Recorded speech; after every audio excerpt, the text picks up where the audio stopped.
Russian has one main bridge into southern Ukraine. Someone just blew it up. In 2016, a Russian firm began building a bridge from mainland Russia to the Russian-occupied Crimean Peninsula, which Russian forces had seized from Ukraine 2 years earlier. Starting in 2018, the bridge became the main overland supply line connecting Russia to Russian-held territory in southern Ukraine. Until someone, Ukrainian operatives, apparently, blew up the bridge on Saturday morning. The partial destruction of the bridge over the Kerch Strait, east of Crimea, further isolates Russian forces in southern Ukraine at precisely the moment those forces need strong ties to Russia proper. Ukrainian forces in late August launched a counteroffensive in southern Ukraine that in recent weeks has gained momentum, and now threatens to surround significant portions of the Russian garrison in the south. This garrison no longer has a bridge to Russia. It now solely relies on ferries and aircraft for resupply. The double-span Kerch Bridge, a rail bridge running alongside a road bridge, suddenly exploded early Saturday morning. Videos, shot by motorists, captured both the initial blast and the subsequent blaze.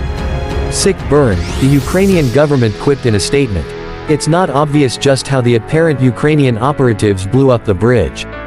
It's possible they sneaked explosives onto a train or truck. It's also possible they sailed a robotic vessel laden with explosives underneath the bridge. The method is beside the point. The Ukrainians months ago proved they were capable of striking deep inside Russian-held territory using helicopters, rockets, artillery, drones and saboteurs. As Ukrainian deep strike capability expanded, an attack on the Kerch Bridge became inevitable. What matters is the effect. Without the Kerch Bridge, the Russian force in southern Ukraine, tens of thousands strong, could begin to starve. Its most reliable lines of communication to Russia now are the railways running into occupied Melitopol.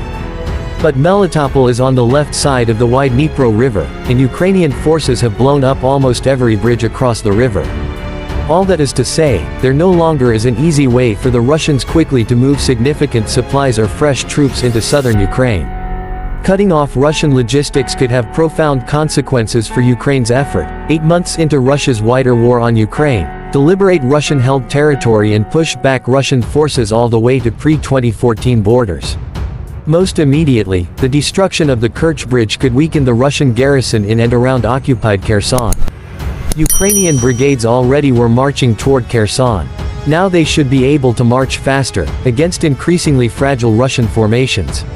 Longer term, dropping the Kerch Bridge creates favorable conditions for a possible Ukrainian counteroffensive toward the port of Mariupol, which the Russians first destroyed then captured this summer. If Ukrainian forces can liberate Mariupol, they would sever overland links between Russian forces in eastern Ukraine and Russian forces in southern Ukraine. Severing the two contingents deprives both of the flexibility they need to reinforce each other. They're stuck in place as Ukrainian brigade maneuver around them. In apparently blowing up the Kerch Bridge, the Ukrainians significantly have boosted their odds of liberating broad swaths of Russian-occupied Ukraine.